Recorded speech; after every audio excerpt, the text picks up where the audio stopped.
The night was colder than usual. Snow covered the streets, and the small human town slept quietly under the silver light of the moon. Most windows were dark, curtains pulled tight to keep away the winter wind. But through the silence came the sound of footsteps, slow, heavy, and uneven. A figure moved along the narrow street. She was not human. Her skin carried a pale blue glow, faint like ice reflecting starlight. Her long hair was tangled and wet with frost. She wore torn clothes, nothing strong enough to fight the cold. Every breath she took came out as a cloud, sharper and colder than the human air around her. She was weak. Her legs trembled. Still, she walked. Still, she searched. The alien woman had been wandering for hours, maybe more. She did not count time like humans did, but even she could feel that her body was shutting down. She needed shelter, warmth, and food. Without them, she would not survive the night.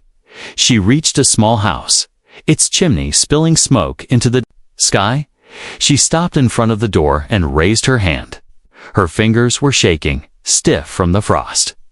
She knocked, knock, knock, knock. The sound echoed inside, and for a moment she hoped. Maybe they would help. Maybe they would understand. But the door opened only a little, enough for a human face to appear. The man inside took one look at her glowing blue skin and wide alien eyes, and his face turned pale with fear. "No," he whispered. Then the door slammed shut. She stood there in silence, her head lowered, her heart strange and beating in. A rhythm, not human act. She had no time to cry. She had to keep going. She moved to the next house. Another door. Another knock, please. Her voice was weak, almost broken. "I need help." The woman inside screamed, "Monster." And the door closed hard, locking her out. She knocked again. Another house. Another rejection, one by one, 17. Doors closed in her face. 17 humans looked at her and decided she was something to fear, something not welcome. Each rejection made her colder, weaker, and more hopeless. Her alien legs almost gave out on the snow-covered ground. Her vision? Blurred, the world tilted. She pressed one hand to her chest where a small crystal hung from a broken chain. It pulsed faintly, a tiny light inside. It was all she had left from her ship, from her people. She whispered to it softly, in words no human could understand, as if it were a friend. "Not yet," she said. "I cannot stop yet." Snowflakes clung to her hair as she staggered forward. Her bare feet cut against hidden stones beneath the snow. Every step was pain, but still she walked. She had no choice. At last, she reached the 18th house. It was smaller than the others, built of old bricks and wood. A dim yellow light burned in the window, warm against the cold night. She stopped in front of it, swaying from exhaustion. Her hand rose slowly, weakly. She knocked. Knock, knock. At first, there was silence. She felt the heavy weight of defeat press against her chest. Maybe this door, too, would close. Maybe this would be the last knock she could ever make. But then, footsteps. Slow, steady, coming closer from inside. The door creaked. A human man stood there, his eyes meeting hers. For a long second, neither moved. He saw her glowing skin, her trembling body, her frost-covered lips. He saw a being that was not human, and yet, he also saw pain. The woman's knees gave way, and she almost collapsed, but the man's hand reached out, catching her before she hit the ground. Her voice cracked like breaking ice. "Please, just warmth." The man looked behind him at the fire burning inside. He looked at her again, weak and desperate in his arms. He knew she was not one of them. He knew she was something unknown, something dangerous. But he also knew one thing more. She would die if he let her go. The night wind howled. Snow swirled around them like a warning. For a moment, the man hesitated. Then, slowly, he pulled the door wide open. "Come in," he said, and for the first time in her long, frozen night, the alien woman felt hope. The man closed the door behind them, shutting out the freezing wind. Inside, the air was warmer, filled with the crackle of firewood burning in the fireplace. Yet, the warmth was not enough to calm his heart. He stared at the creature the woman he had just pulled into his home. Her body trembled near the fire. Steam rose faintly from her glowing skin as the frost began to melt. She sat on the wooden floor, too weak to stand. Her large eyes followed every flicker of the flame, as if she had never seen fire before, or maybe, as if she was afraid it might disappear. The man stood a few steps away, unsure. His mind raced. What have I done, he thought. 17 other doors had stayed closed for a reason. They saw her and turned her away. But he had opened his home. He had touched her cold skin. He had let her in. "What are you?" he whispered. The alien woman slowly lifted her head. Her lips moved, but her words were broken. Strange. Somewhere in a language he did not know, but then she forced herself to speak in his tongue. Her voice was cracked and soft. "I need warmth," she said. "Please." The man's breath caught. Her voice was not monstrous, not threatening. It was weak, fragile, almost human. He hesitated, then bent down, taking a thick blanket from the chair. He placed it over her shoulders. For a moment, her glowing hands touched the fabric. As if surprised by its softness, she closed her eyes, whispering something under her breath. He couldn't understand the words, but it sounded like gratitude. Still, fear gnawed at him. He stepped back, watching her carefully. Her body was strange, her veins glowing faintly under her skin. She did not look like any human, not even close. Yet she had not attacked him. She had not harmed him. She had asked only for warmth. The silence stretched. The fire popped, throwing sparks into the air. The man finally asked again, his voice firmer this time. "Who are you?" The woman hesitated. She touched the small crystal hanging from her neck. The glow inside it pulsed gently, like a heartbeat. She seemed to gather courage from it before answering. "My name," she struggled. With the sound, her accent sharp, her throat dry. "You cannot say it." She lowered her eyes, then added, "Call me Lyra." "Lyra," he repeated slowly. The name felt strange on his tongue. But it was easier than the alien sound she had tried to say. She looked at him, her eyes softening. For a moment, he thought he saw tears shimmering there. But no tear fell. Perhaps her kind did not cry as humans did. He crouched down, closer to her now. "Why are you here?"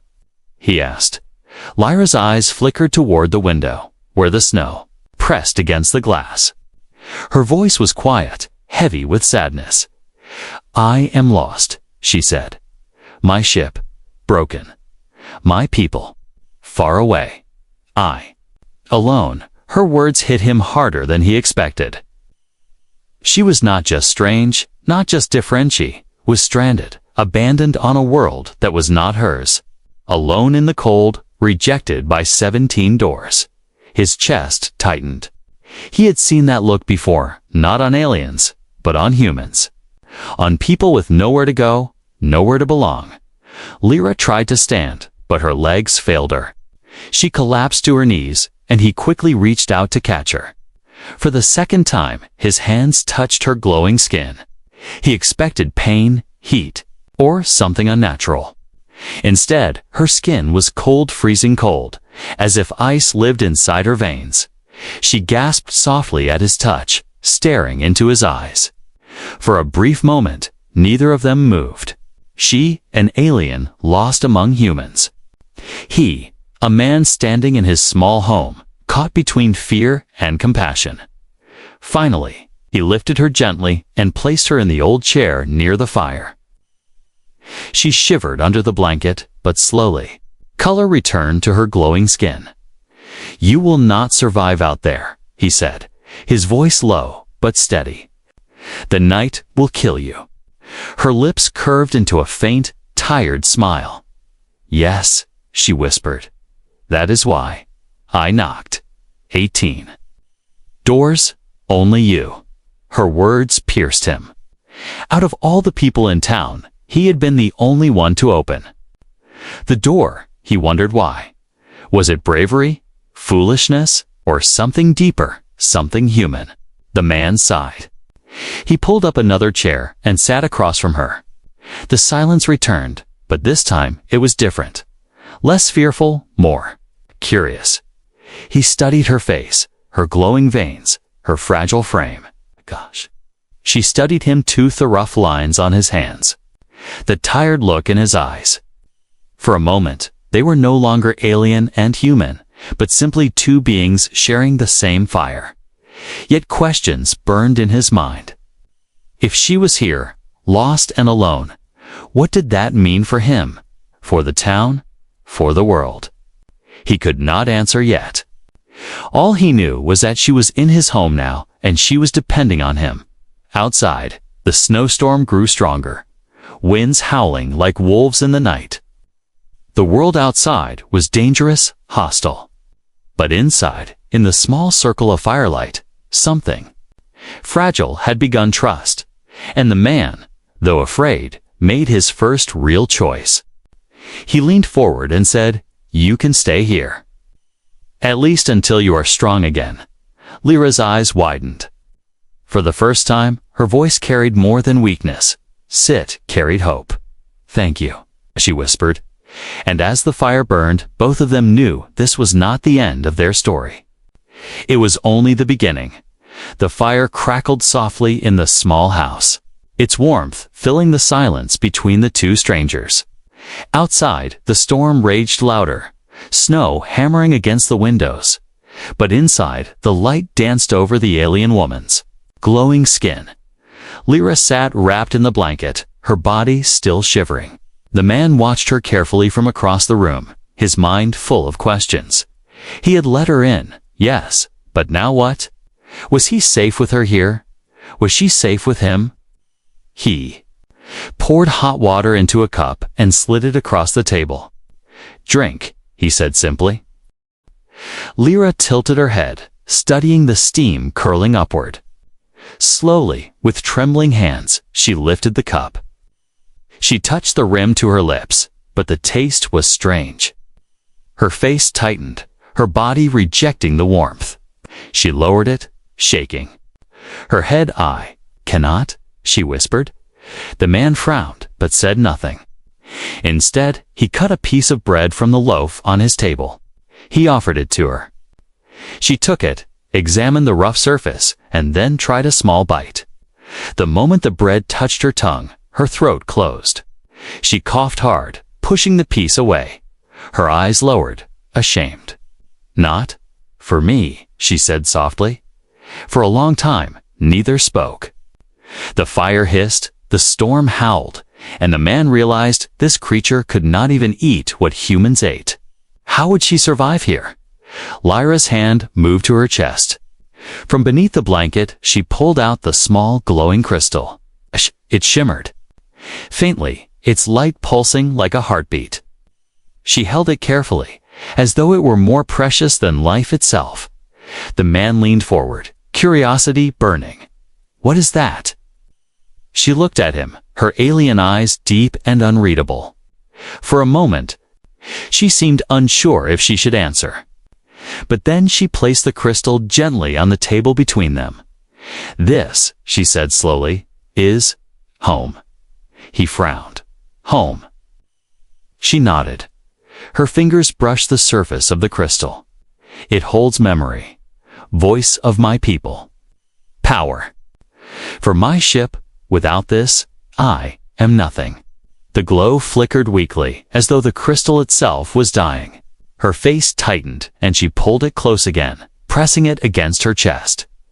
The man sat back, his mind racing. If what she said was true, this small object was not just important, it was her lifeline, the only thing tying her to her world. "Why show me this?" he asked. Her eyes softened. "Because you opened the door." The words struck him deeper than he expected. Out of all the houses, all the humans she had begged, he had been the one to let her in. And now, she was showing him the most important thing she had left. The storm outside roared louder, but inside, something shifted. For the first time, the fear between them thinned. Not gone, but weaker. The man stood, moving toward the fireplace. He added more wood to the flames, watching sparks rise. Then he asked, without turning, "What do you need, Lyra?" Her voice trembled. "Warmth, safety, time for this crystal to heal. Only then I may call my people." He faced her again. "And if your people come." She looked at him, and for a long moment she did not answer. Her silence was heavier than words.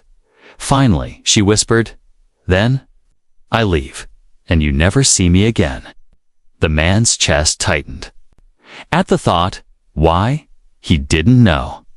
She was a stranger, an alien, and yet he felt the weight of those words.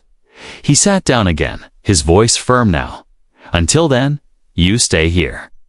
No one outside must know." Lyra blinked, surprised. "Why?" "Help me," he thought for a moment, then sighed. "Because you knocked 18 times, and only one door opened." Her lips curved into the faintest smile. It was the first time he had seen her smile at all, and it changed her face.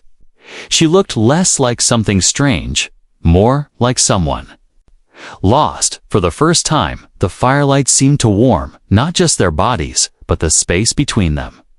The hours passed. Lyra leaned back in the chair, her eyes heavy with exhaustion. The man sat across from her, fighting sleep, keeping watch as though guarding her from the storm outside.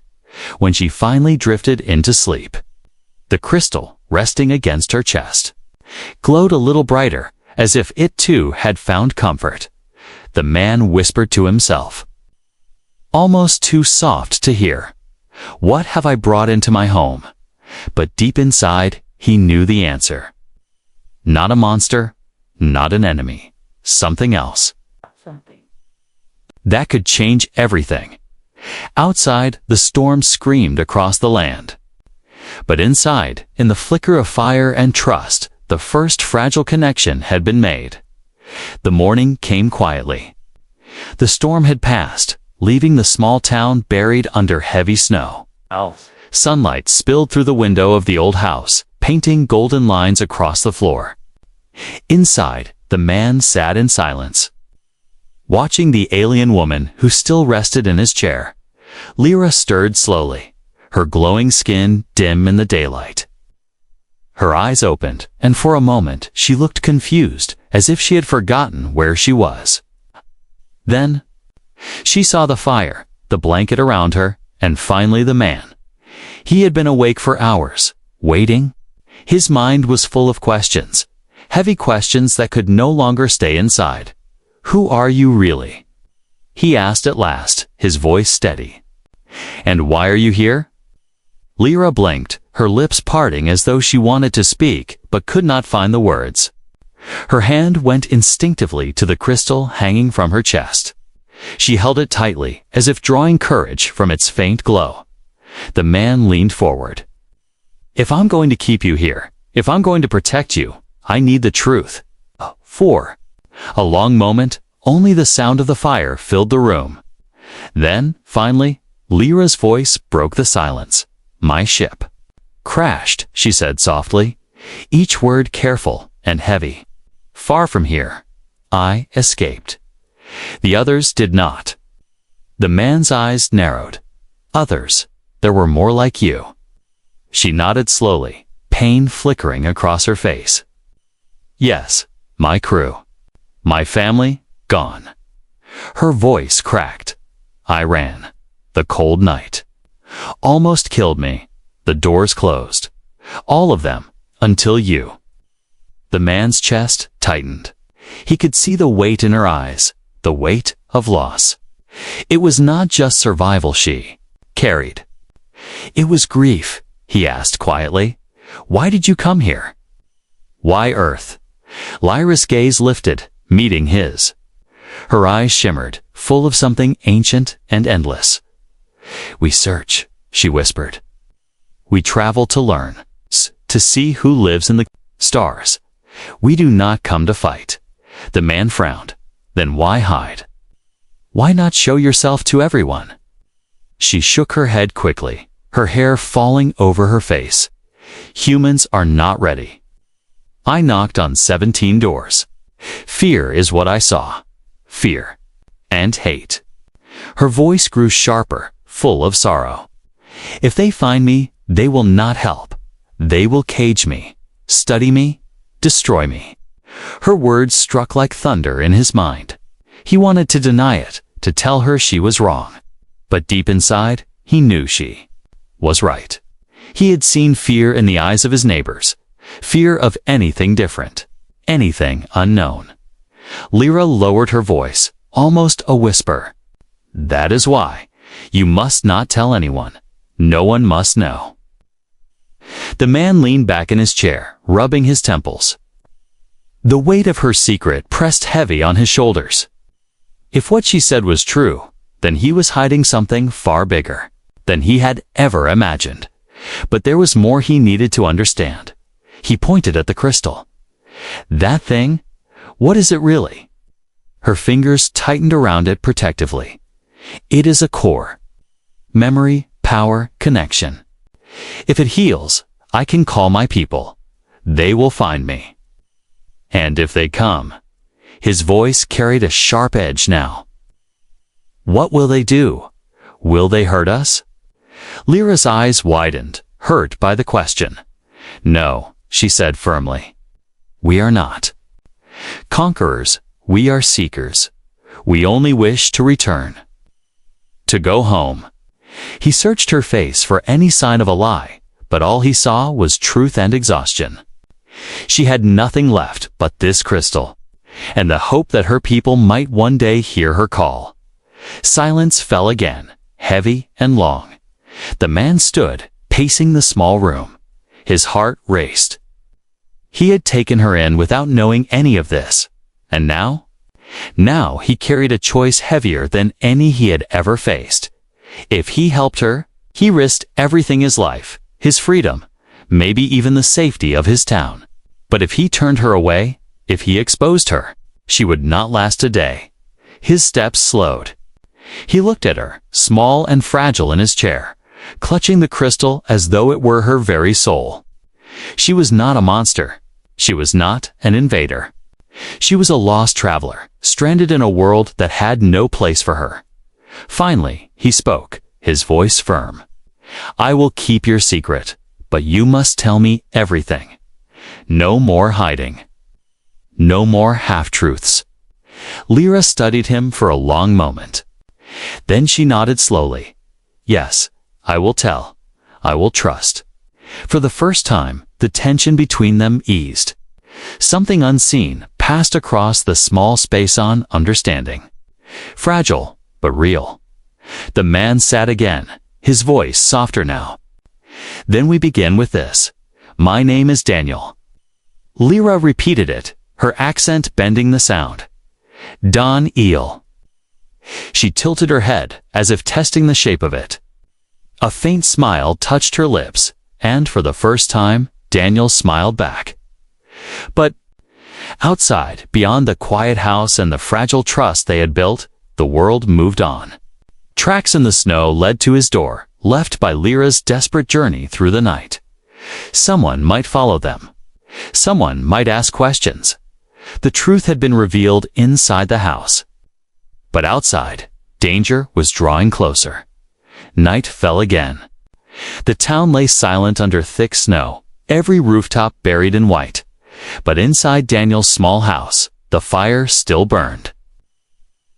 Lyra sat near it, her glowing skin faintly brighter now, her eyes calmer than before, for the first time since she had arrived. She looked less like a ghost and more like someone alive. Daniel, however, did not share her calm. His mind was restless. He had made a choice to protect her, to keep her secret.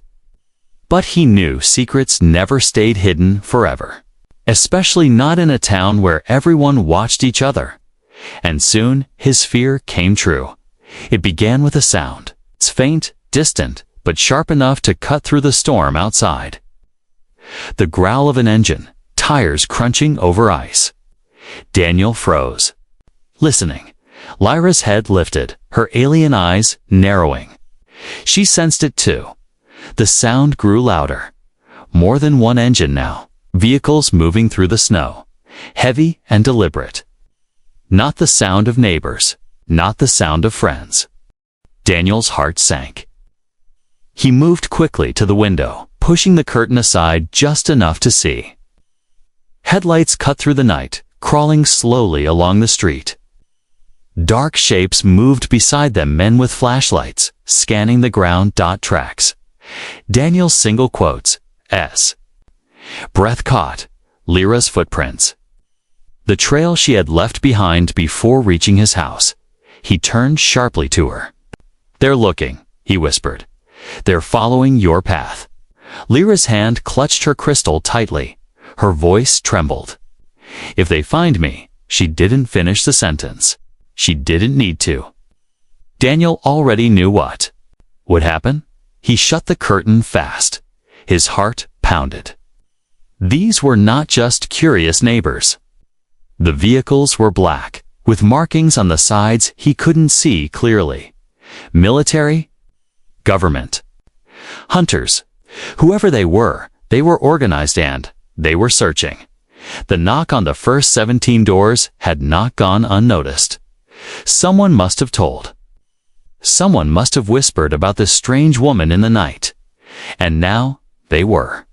Here, Lyra's glowing skin dimmed, fear washing over her face.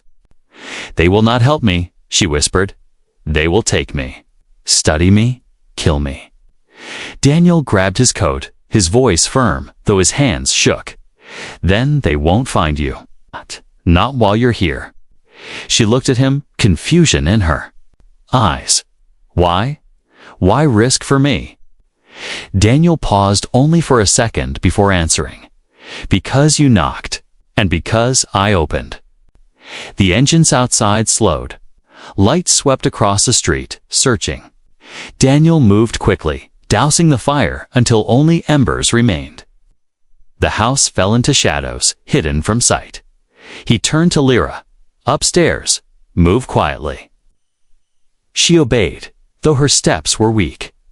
Together they climbed the narrow stairs, the wooden boards creaking under their weight. At the top, Daniel led her to a small attic room. It was cold and full of dust, but hidden. He motioned for her to stay low. Voices carried from outside now. Rough, commanding. "Tracks end here. Spread out. Check the houses." Lyra's breath quickened, glowing mist spilling from her lips. Daniel crouched beside her, placing a hand on her shoulder. "Quiet," he whispered. The first knock echoed downstairs, a hard, powerful knock on his front door. Bang, bang, bang. "Open up." A voice shouted. Daniel's heart hammered in his chest. He stood slowly, forcing calm into his voice. He went downstairs and opened the door just a crack. A man in a heavy coat stood outside, his face hidden under the shadow of his hood. Behind him, more men swept the area with flashlights. The vehicles idled, engines rumbling like beasts.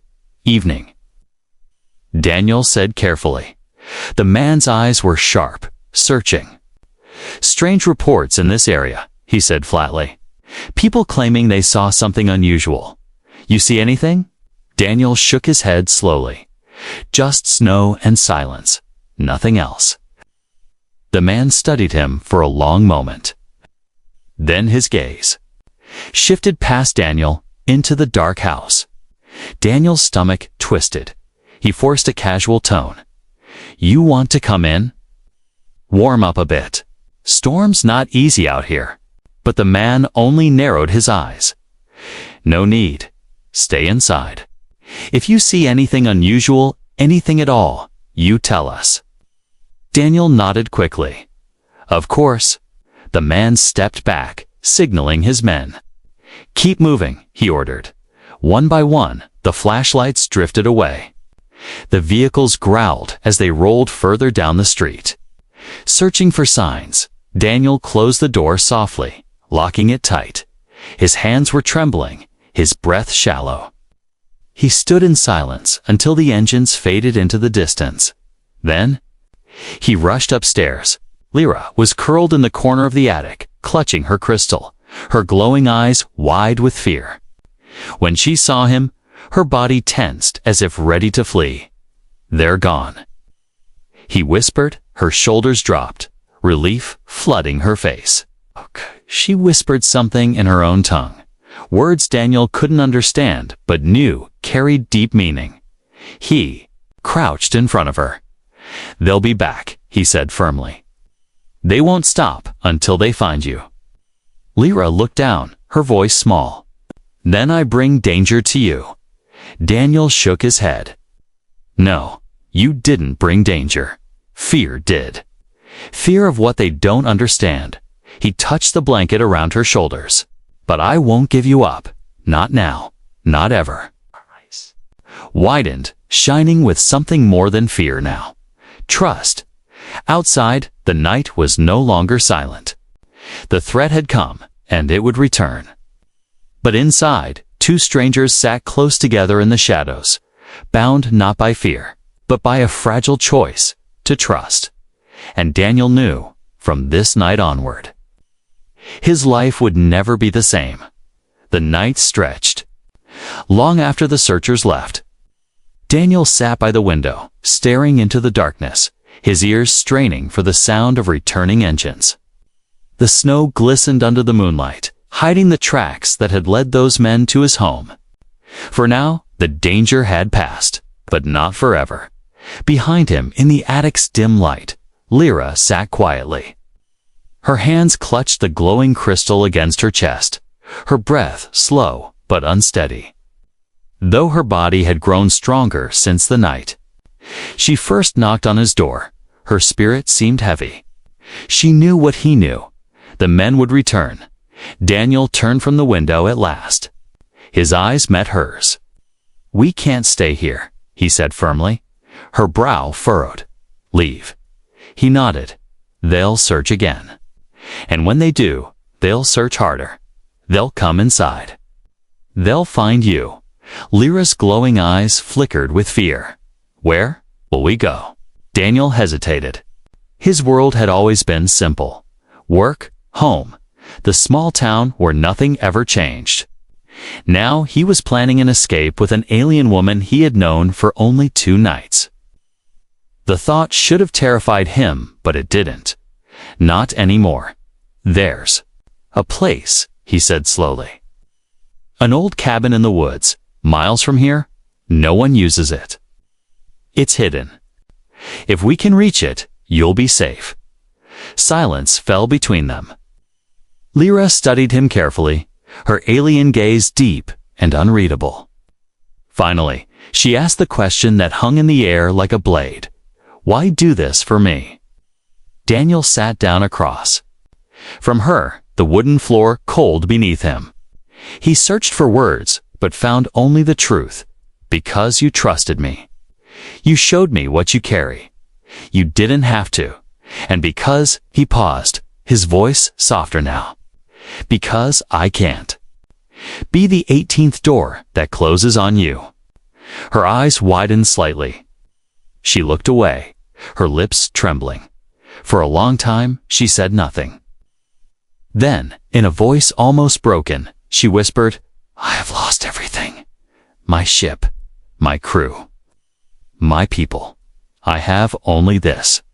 She lifted the crystal, gently, "And now, I have you. But if you help me, you will lose everything too." Daniel leaned forward. "Maybe. But some things are worth the risk. Her gaze snapped back to him, and for the first time, she truly believed he meant it. The hours crept on. Plans formed between them in whispers. Daniel spoke of the woods, of the narrow paths and frozen streams. He would gather supplies at first light. Food, blankets, fuel. They would leave before the soldiers or hunters, or whoever they worry. Lyra listened, nodding slowly, her fingers tracing the edges of her crystal. When Daniel finished, she spoke softly. "It will not be easy. They will hunt me. Until they succeed, you should leave me. Save yourself." Daniel shook his head. "I already made my choice, not turning back." Her chest rose and fell with a shaky breath. She looked at him, really looked at him, as though trying to see past his words into his heart. Then, slowly, she nodded. "Then, I will trust you." Those words, simple as they were, carried the weight of a vow. Later, as the fire burned low, Daniel tried to rest, but sleep would not come. Every creak of the house, every gust of wind outside made him tense. Still, he kept watch. And in the quiet, his mind drifted to the strange bond forming between them. This woman, this alien, had come from a world he could not imagine. Yet sitting across from him, wrapped in his old blanket, she looked less like a stranger and more like someone who belonged. And that realization scared him more than the soldiers. Near dawn, Lyra stirred. She moved closer to him, her voice soft. "Daniel, if my people come, I will leave. You know this?" He nodded slowly. "I know." She tilted her head, her alien eyes shimmering in the faint light. "And if they do not come?" The question hung heavy in the air. Daniel had no answer. But before he could speak, a sound outside broke the silence, a distant rumble, like thunder rolling across the earth. Lyra tensed instantly. Daniel rushed to the window, his heart pounding. Not thunder. Engines again. The searchers had returned. Panic rose in Lyra's eyes, but Daniel grabbed her hand firmly. "It's time. We go now." She held his gaze, searching for any crack of doubt. She found none. And in that moment, trust became something unshakable. Together, they moved quickly. Daniel stuffed a bag with supplies, while Lyra pulled the blanket tighter around her fragile body. The crystal pulsed faintly, as if sensing the urgency. As the first beams of light touched the snow outside, Daniel opened the back door. The cold air rushed in, biting at their skin.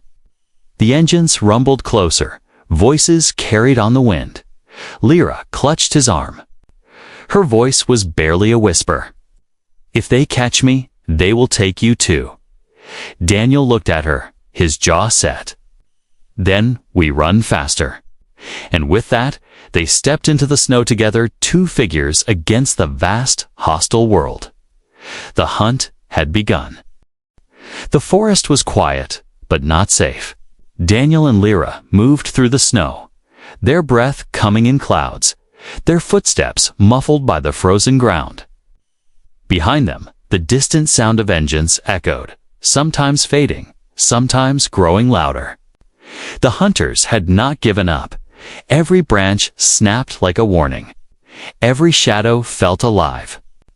But still, they pushed forward to figures against the endless white. Lyra's body trembled. Not from cold, but from weakness. She clutched her crystal close, its light flickering faintly. Daniel noticed her struggle and slowed his pace. "Rest a moment," he whispered. She shook her head. "No. If we stop, they find us." Daniel looked at her, the determination in her alien eyes. Despite her weakness, she kept moving, because survival was no longer just her fight. It was theirs. Together, hours passed. The forest grew darker, as clouds swallowed the sun. At last, they reached the edge of a frozen clearing. Daniel stopped, pulling her gently behind a fallen tree. "Wait," he said, his eyes scanning the sky. At first, there was only silence. Then, a sound. Not engines this time, not human machines.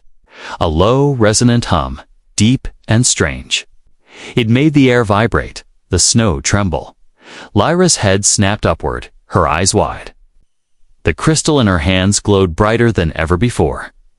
"They come," she whispered, her voice breaking. "My people. They come." Daniel followed her gaze. Above the clearing, the clouds parted and a massive shape descended. A ship vast, gleaming, like nothing human eyes had ever built.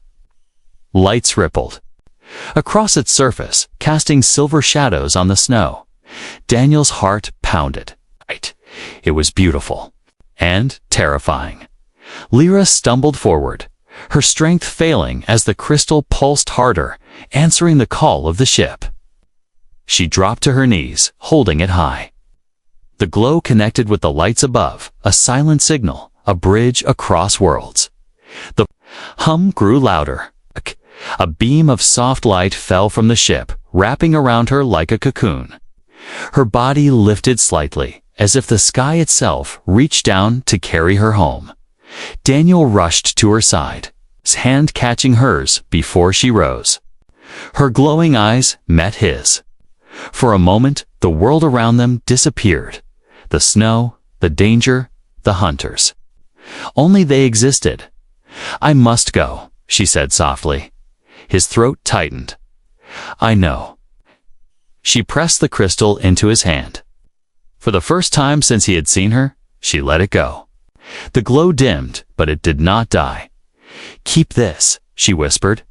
"Proof that one human opened the door." Daniel shook his head, his eyes burning. "Lyra, I don't need proof." Her lips curved into the faintest smile. "Not for you. For them, so they remember. Not all humans are afraid."